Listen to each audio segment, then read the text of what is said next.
여러분 안녕하십니까, 한현늘입니다. 자, 장 보는 남자 시간입니다. 자, 오늘 장은 어디 가서 물건을 살 수 있는 그런 건 아니고 사이버 상에서 이루어지는 뭐 그런 내용을 가지고 좀 장을 볼 건데요. 전쟁입니다, 전쟁. 공격하고 방어하고 뭐 이런 부분에 대한 설명을 좀 드리면서 종목을 좀 이어가 보도록 하겠습니다. 자, 한번 보시는 대로 사이버 공격과 보안이다라고 하는 타이틀로 오늘 설명을 드릴 건데요.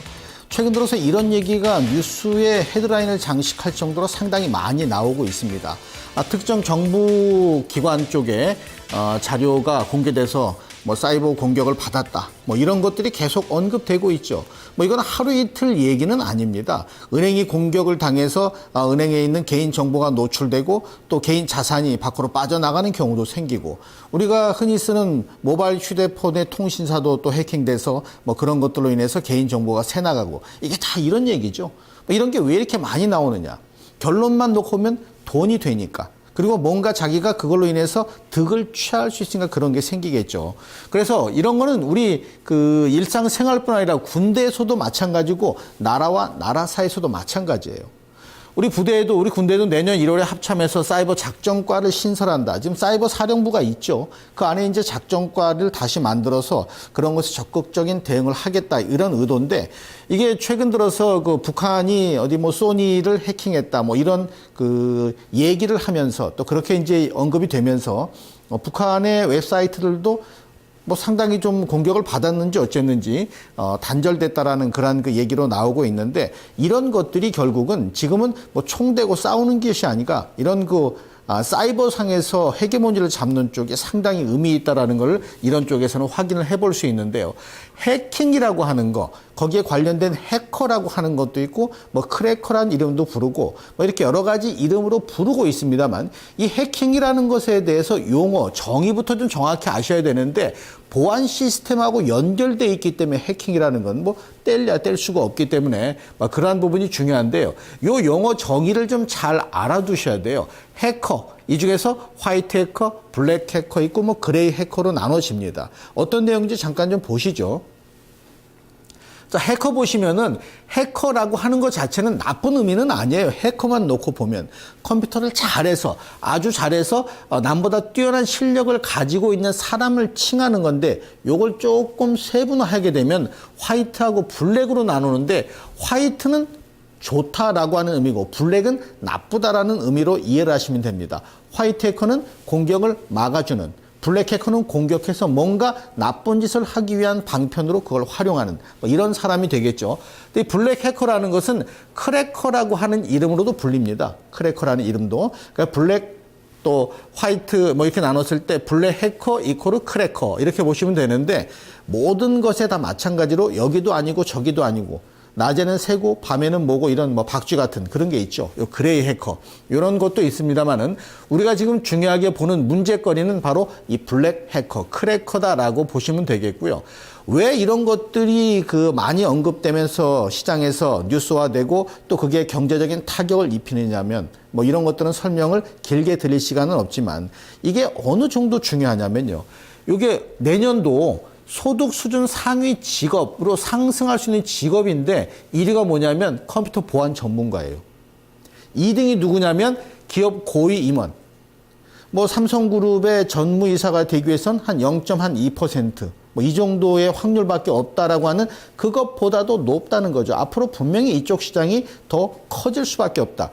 아주 지대한 영향을 사회 전체에 미치기 때문에, 그래서 이런 부분을 봐서더라도 분명히 중요한 부분인데, 이 사이버 공격이라고 하는 것은 우리가 흔히 쓰고 있는 인터넷부터 쭉 이어져서 여기에서 보안 설비를 하는 이런 내용까지는 다 우리가 알고 있는 내용인데, 왜 이렇게 공격을 많이 당하느냐? 알고 있으면 방어를 하면 되는데 돈이 많이 들어가요. 시스템 구축에. 그리고 안일하게 대응하는 게 분명히 있습니다. 아마 정부 단체에서 그런 부분도 있을 건데, 이런 것들이 최근 들어 우리한테 얼마나 큰 영향을 미쳤냐면, 이게 이미 이제 나와 있던 내용입니다만, 우리 얼마 전에 뭐 청와대를 포함한 국가, 지방, 자치단체, 금융기관 몽땅 다 공격하는 뭐 이런 것들이 있었습니다.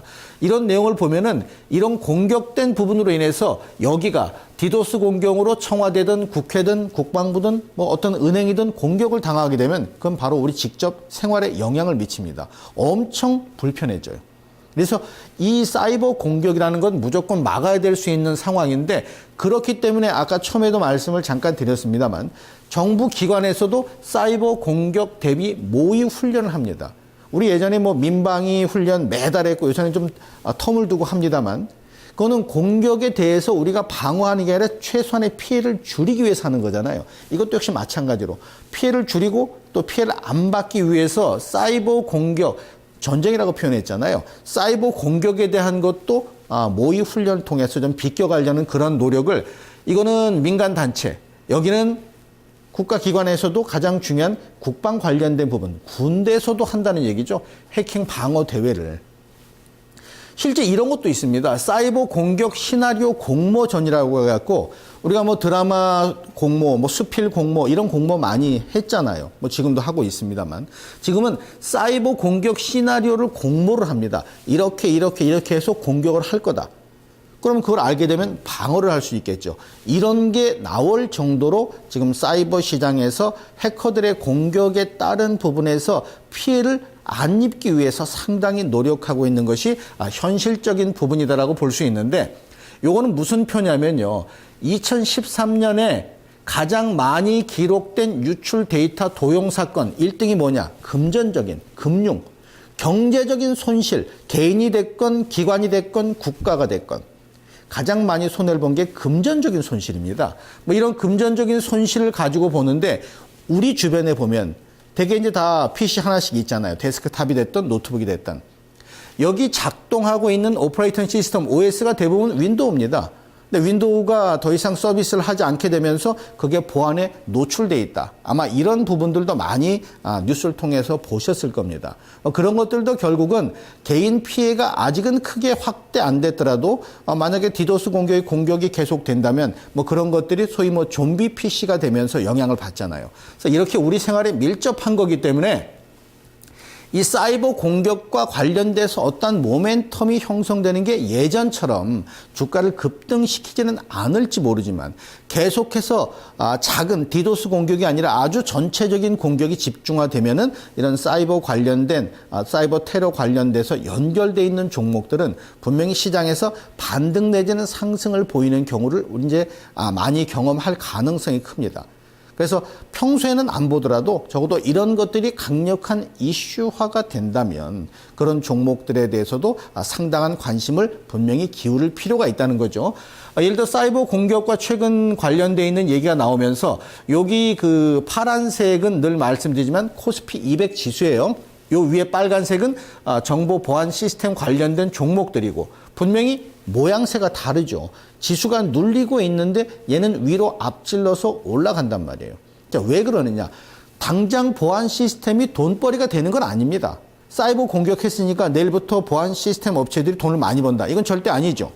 하지만 시장이라는 것은 그런 것들을 주가에 반영시키는 속성이 있단 말이에요.